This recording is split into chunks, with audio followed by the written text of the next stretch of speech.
Coffee বিশ্বের অন্যতম জনপ্রিয় পানীয়, যার উৎপাদন প্রক্রিয়া শুরু হয় বীজ সংগ্রহ থেকে এবং শেষ হয় গুঁড়ো কফি থেকে পানীয় কফি প্রস্তুত প্রক্রিয়ার মাধ্যমে। এই পুরো প্রক্রিয়াটি কয়েকটি ধাপে সম্পন্ন হয়। প্রিয় দর্শক, আজ আমরা দেখব কি থেকে কিভাবে কফি তৈরি হয় তার পুরো প্রক্রিয়া। কে কোথায় থেকে আমাদের এই ভিডিওটি দেখছেন অবশ্যই কমেন্ট করে জানাবেন। আর অবশ্যই আমাদের পেজটিতে একটি লাইক দেবেন। ইউটিউব থেকে দেখলে পেজটিকে সাবস্ক্রাইব করবেন এবং শেয়ার করে সবাইকে দেখার সুযোগ করে দেবেন। আমরা অনেকেই চেরি ফল খাই, কিন্তু আপনি কখনো কি ভেবে দেখেছেন চেরি ফলের মধ্যে বীজ থাকে না কেন, বা প্রতিটি চেরি ফল কেন ফাটানো থাকে? আজ জানুন সেই রহস্য ঘেরা চেরি ফলের সত্য ঘটনা। আসলে চেরি ফলের বীজ থেকেই কফি তৈরি করা হয়। অনেকেই হয়তো অবাক হচ্ছেন বা নতুন শুনছেন, কিন্তু আসলে এটাই সত্য যে কফি গাছের ফলকে চেরি বলা হয়, যা পাকার পর লাল রং ধারণ করে। এই পাকা চেরি হাতে হাতে অথবা বাণিজ্যিকভাবে যান্ত্রিক পদ্ধতিতে সংগ্রহ করা হয়।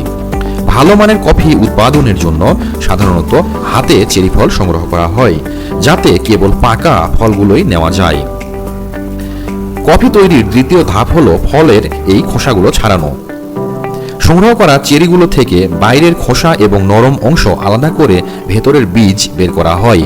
এটি হাতে বা ছোট মেশিনে বা বৃহৎ পরিসরে বড় মেশিনে উভয়ভাবেই করা হয়ে থাকে। এরপর বীজগুলো ফার্মেন্টেশন প্রক্রিয়ার মধ্য দিয়ে বীজের স্বাদ উন্নত করা হয়। এরপর ফার্মেন্টেশন শেষে বীজগুলো পরিষ্কার পানিতে ধুয়ে নেওয়া হয় এবং তারপর রোদে বা যান্ত্রিক ড্রায়ারে শুকানো হয়। এর পর্যায়ে বীজের আর্দ্রতা নির্দিষ্ট মাত্রায় কমিয়ে আনা হয়, যাতে তা সংরক্ষণযোগ্য হয়। এরপর দানাগুলোর আকার, ওজন এবং মান অনুযায়ী বাছাই করা হয়। এর পরের ধাপ হলো রোস্টিং।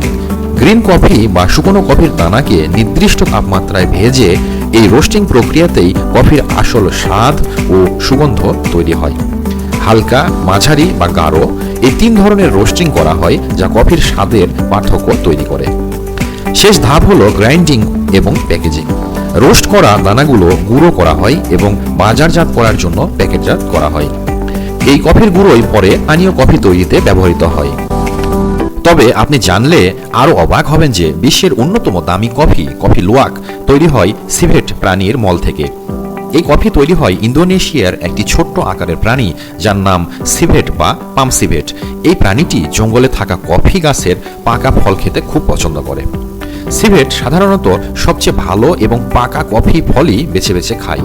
কেউ কেউ আবার বাণিজ্যিকভাবে এই পাম সিভেট প্রাণীটিকে খামারে পালন করে এবং পর্যাপ্ত পরিমাণে পাকা কফি ফল তাদেরকে খাওয়ার জন্য দেয়। কফি ফল খাওয়ার পর সিভেট শরীরে হজম প্রক্রিয়ার সময় ফলের বীজ বা কফির দানা অক্ষত থাকে। এই সময় প্রাণীর পাকস্থলীর এনজাইম কফি দানার সঙ্গে রাসায়নিক পরিবর্তন ঘটায়, যার ফলে কফির স্বাদ আরও মসৃণ এবং কম তিতকুটে হয়। পরে সিভেট যখন মলত্যাগ করে, তখন সেই মলের মধ্যেই কফির বীজের দানা পাওয়া যায়। মানুষ সেই দানাগুলো সংগ্রহ করে ভালোভাবে ধুয়ে শুকিয়ে রোস্ট করে কফি তৈরি করে।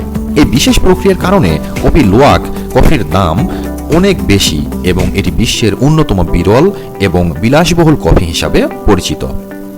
সার্বিকভাবে কফির বীজ সংগ্রহ থেকে শুরু করে প্রস্তুত কফির গুঁড়ো পর্যন্ত প্রতিটি ধাপ অত্যন্ত যত্ন এবং মান নিয়ন্ত্রণের মাধ্যমেই সম্পন্ন করা হয়।